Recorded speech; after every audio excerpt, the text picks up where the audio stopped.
Welcome back, everybody. You're watching The Jam on the U. It's time now to get into today's deep dish. Now, over the weekend, actress Bella Thorne posted a number of topless photos to her social media account after an alleged hacker threatened to release the images. So I got to ask, do you think that this was a smart move? She took the bullets out of his gun in a way. What do you think, Felicia? Definitely a bold move. Legally, he's in a lot of trouble, just so you know. I mean, we're looking at federal crimes for bribery, extortion. Yeah. In most states, there's revenge porn laws. So he could be looking at prison time if they ultimately find him and they ultimately press charges against them. So this is very serious. Here at the table this morning, we got Jesse Weber. It's me. It's me, everybody.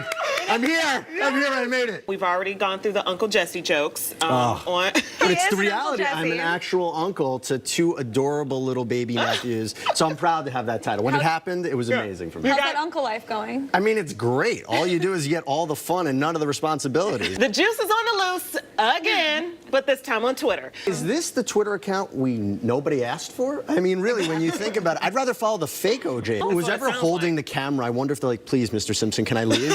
Please, I don't want to be here anymore. Please, stop making me. How would you do it? I think that a lot of people put so much pressure on it, and really, you just have to have fun. Think of it as an exciting experience, and if it doesn't work out, it doesn't work out. Do I remember every time I was rejected, and do I think about it before I go to sleep? Yes, but that's normal. That's normal. That's what you have to do. Welcome back, everybody. Chicago native Gerard Haynes started his acting career in theater. He's best known for his roles on TV shows like Empire, Chicago Med, and HBO's Native Son. And he's here joining us right now. Good morning. Good Thanks morning. for coming in. Thank you guys for having me. Yeah. We're joined by legal expert Jesse Weber to break all of this down. Hi, Jesse. Hey, everybody. Good to see you. Good to see you as well. Thanks for taking the time. So R. Kelly appeared in a U.S. District Court today where a judge decided that he would be held in custody without bond. Obviously, there's a lot to unpack here. Jesse, what can you tell us about what happened inside today's hearing? Right. So it was my understanding this was a combined hearing for both the cases, the federal cases in Chicago and New York. Makes sense. He's facing some very serious charges in both jurisdictions. And the prosecutors made a very compelling argument that the judge bought, that this man is a flight risk, that he has the opportunity to leave. He could be the same situation as Roman Polanski. Imagine a situation where he goes off to Europe and stays there in order to escape the charges. Could very well happen. Kelly's manager and another employee were also named defendants in the Chicago case. What could possibly happen to them? The question is, what do they really know? Now, look, everybody's presumed innocent, obviously, but what do they know, and are they willing to testify against R. Kelly for a lenient sentence? How loyal will they be for him? That becomes the question. Love Richard Simmons. I mean, who doesn't? No one knows where he is right now. Clint Eastwood, Madonna, Sting, and a young lady named Hilary Swank are all singing the praises of the Power Plate. I'm just imagining Clint Eastwood doing all of these, which is a great image in my mind. Yeah.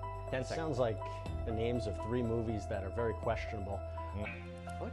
Footbag, the one that you ruled out at the very top. It sounds like an insult. Saltwater cleansing.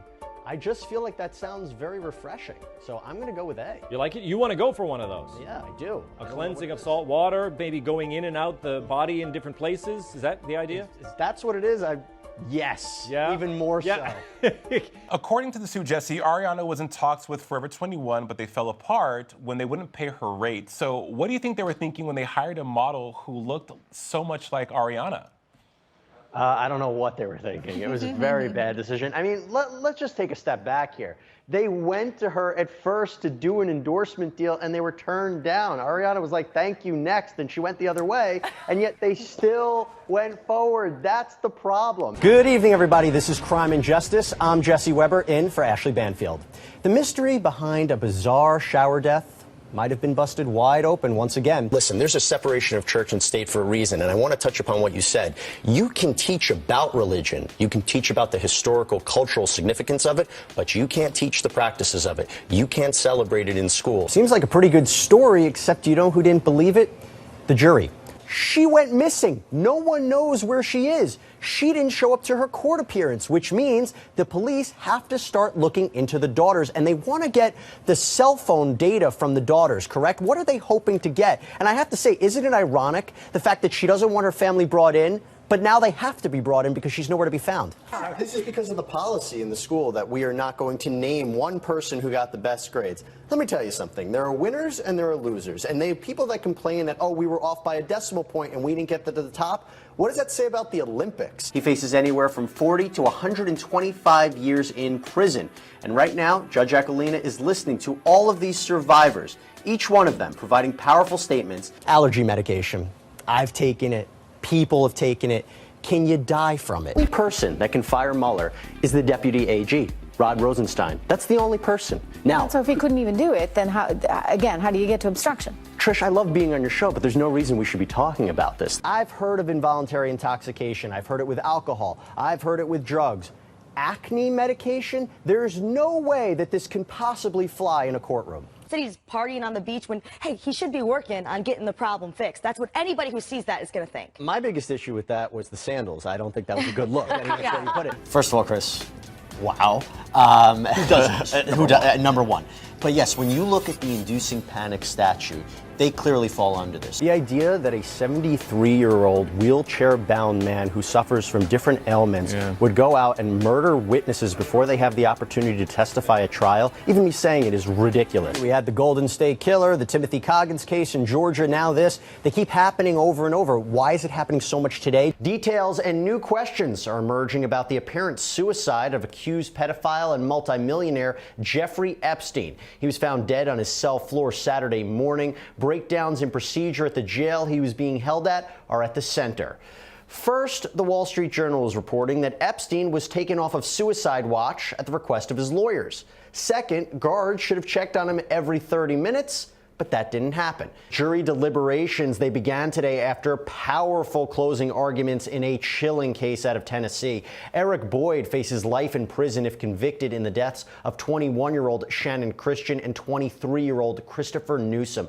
Both victims were beaten, raped, and murdered. Newsom was shot 3 times, then his body doused in gasoline and set on fire. Christian is believed to have been held captive for 24 hours, repeatedly sexually assaulted, then stuffed inside of a trash can to suffocate. Welcome back, everybody. The jury began hearing evidence today to determine whether Grant Amato will spend the rest of his life in prison or be executed for murdering his parents and brother. Prosecutors say Amato became obsessed with a Bulgarian cam girl and sent her $200,000 of his parents' money. When his parents intervened and tried to shut down the relationship, prosecutors say Grant Amato murdered his family.